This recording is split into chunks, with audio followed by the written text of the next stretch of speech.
അല്ല, നിങ്ങൾ മറിച്ചുള്ള തെളിവ് കൊണ്ടുപോവാ, നിങ്ങൾ കൊണ്ടുപോവാ. ഞാൻ നിങ്ങളെയും വെല്ലുവിളിക്കുന്നു. പ്രതിപക്ഷത്തെ വെല്ലുവിളിച്ചു, അവർ ആയുധം വെച്ച് കീഴടങ്ങി. എന്നാൽ പിന്നെ മലയാള മനോരമയ്ക്കാവാം.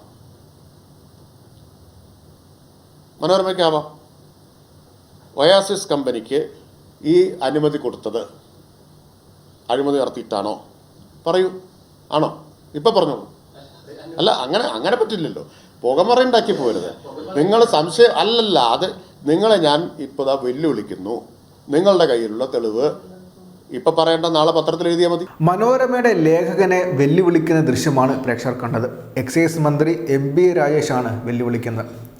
ബ്രൂവറി ഡിസ്റ്റിലറി വിവാദത്തിൽ എന്തെങ്കിലും തെളിവുണ്ടോ എന്നാണ് MB രാജേഷ് മനോരമ ലേഖകനോട് ചോദിക്കുന്നത്. പുകമറ മാത്രം സൃഷ്ടിച്ചാൽ പോരാ, തെളിവ് വേണമെന്ന് MB രാജേഷ് വ്യക്തമായി പറയുന്നുണ്ട്.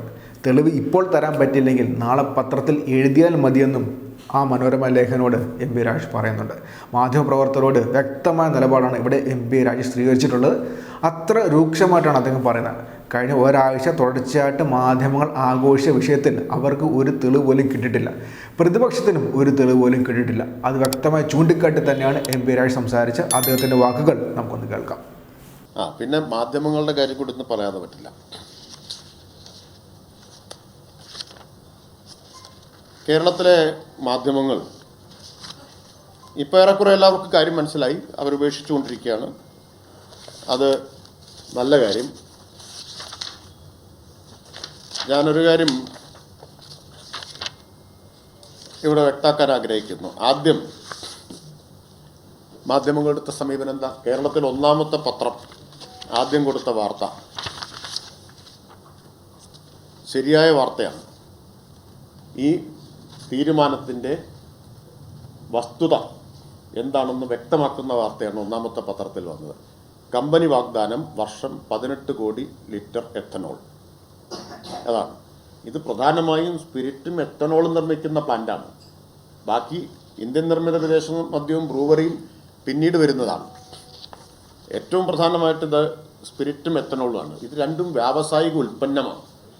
സ്പിരിറ്റ് എന്ന് പറഞ്ഞാൽ പെട്ടെന്ന് എല്ലാവരുടെയും ഓർമ്മ ഈ മദ്യം എന്ന് മാത്രമാണ്. മദ്യത്തിന് മാത്രമല്ലല്ലോ സ്പിരിറ്റ് ഉപയോഗിക്കുന്നത്, പല വ്യാവസായിക ആവശ്യങ്ങൾക്ക് ഉപയോഗിക്കുകയാണ്.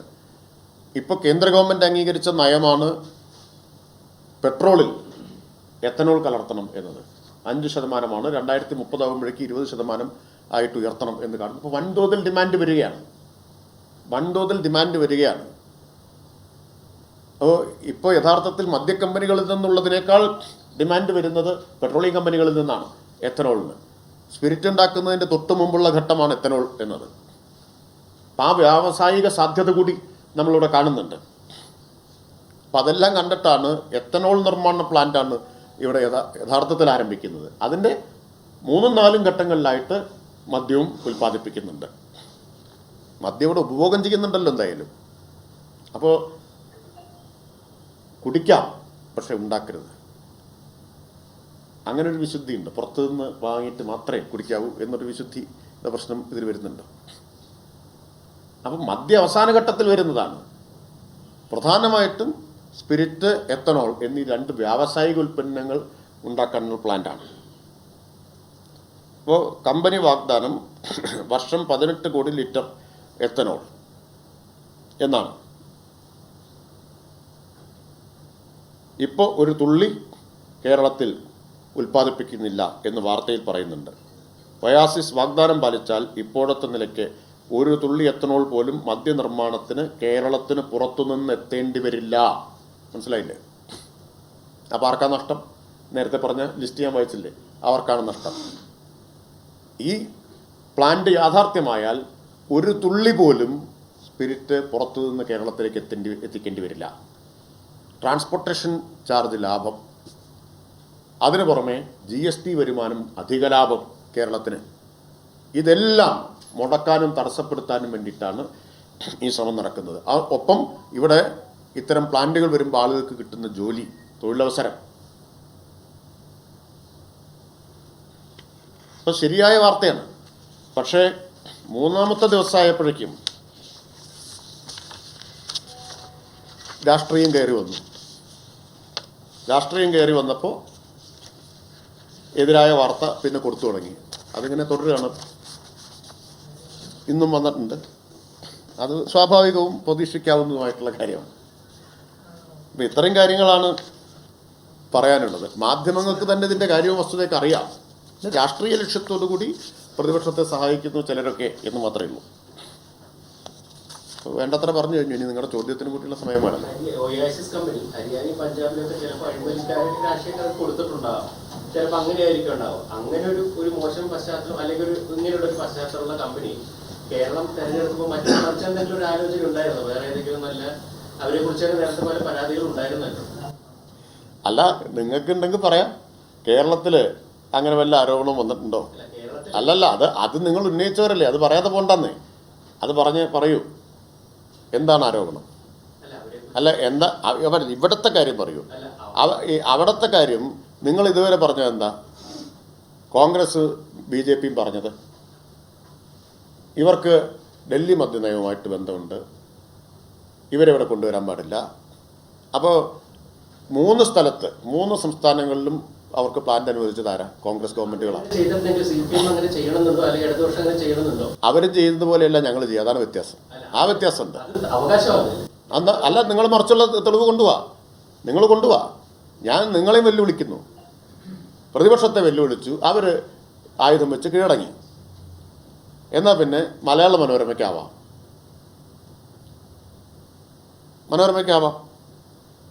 ഒയാസിസ് കമ്പനിക്ക് ഈ അനുമതി കൊടുത്തത് അഴിമതി നടത്തിയിട്ടാണോ? പറയൂ. ആണോ? ഇപ്പം പറഞ്ഞോളൂ. അല്ല, അങ്ങനെ പറ്റില്ലല്ലോ. പുകമറയുണ്ടാക്കി പോരുത്. നിങ്ങൾ സംശയം അല്ലല്ല, അത് നിങ്ങളെ ഞാൻ ഇപ്പോൾ വെല്ലുവിളിക്കുന്നു. നിങ്ങളുടെ കയ്യിലുള്ള തെളിവ് ഇപ്പം പറയേണ്ട, നാളെ പത്രത്തിൽ എഴുതിയാൽ മതി. പറയൂ. ഞാൻ ക്ഷണിച്ചതല്ല, ഞങ്ങളാരെയും ക്ഷണിച്ചിട്ടില്ല. ഒരു കാര്യം ഇതൊക്കെ മുട്ടാപ്പോക്ക് ന്യായങ്ങളാണ്. ഈ ഉത്തരം മുട്ടിയാൽ കൊഞ്ഞനം കുത്തുക എന്ന് പറയില്ലേ, അതുപോലുള്ള ചോദ്യങ്ങളാണ് ഇതെല്ലാം. ഞാൻ അങ്ങനെ പറയേണ്ടി വരുന്നതിൽ അനുവദിക്കാവുന്നതാണ്, നിയമാനുസൃതമാണ് എന്ന് അവരുടെ പ്രപ്പോസൽ കണ്ടു, അംഗീകരിച്ചു. അതാണ് സർക്കാർ ചെയ്തിട്ടുള്ളത്. അതിന് ബാക്കി കാര്യങ്ങൾ നോക്കേണ്ട കാര്യമില്ല. ആ അനുമതിയിൽ തന്നെ പറഞ്ഞിട്ടുണ്ട്, പ്രാരംഭാനുമതിയാണ്, എല്ലാ നിയമങ്ങളും ചട്ടങ്ങളും പാലിച്ചുകൊണ്ട് എന്നാണ്. മനസ്സിലായില്ലേ? അതാണ് വ്യത്യാസം.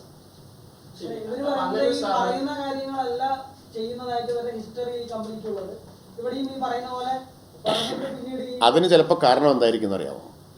പറഞ്ഞ കാര്യം ലംഘിച്ചിട്ടുണ്ടെങ്കിൽ ഈ ദിഗ്വിജയ് സിംഗിനും അമരീന്ദർ സിംഗിനും ഭൂപീന്ദർ ഹൂഡയ്ക്കും ഒക്കെ അവിടെ നിയമാനുസൃതമായ നടപടിയെടുക്കാൻ പറ്റാത്ത എന്തെങ്കിലും കമ്മിറ്റ്മെൻ്റ് ഉണ്ടായിട്ടുണ്ടാവും. ഞങ്ങൾക്ക് ആ പ്രശ്നമില്ല. അവരെന്തെങ്കിലും നിയമവിരുദ്ധമായി ചെയ്തിട്ടുണ്ടെങ്കിൽ ആ നിയമവിരുദ്ധതയെ നേരിടാൻ അല്ലെങ്കിൽ അവർക്ക് നടപടിയെടുക്കാൻ പറ്റാത്ത കമ്മിറ്റ്മെൻ്റ് ഉണ്ടായി കാണും. അതുകൊണ്ട് അവരുടെ ശീലം വെച്ച് ഞങ്ങളെ അളക്കരുതെന്ന് പറഞ്ഞത് ഉണ്ടെങ്കിൽ എനിക്കറിഞ്ഞൂടാ. ഇവർ കോൺഗ്രസ് അങ്ങനെ പറയുന്നു എന്നല്ലേ നിങ്ങൾ പറയുന്നത്? അതുകൊണ്ടായിരിക്കും.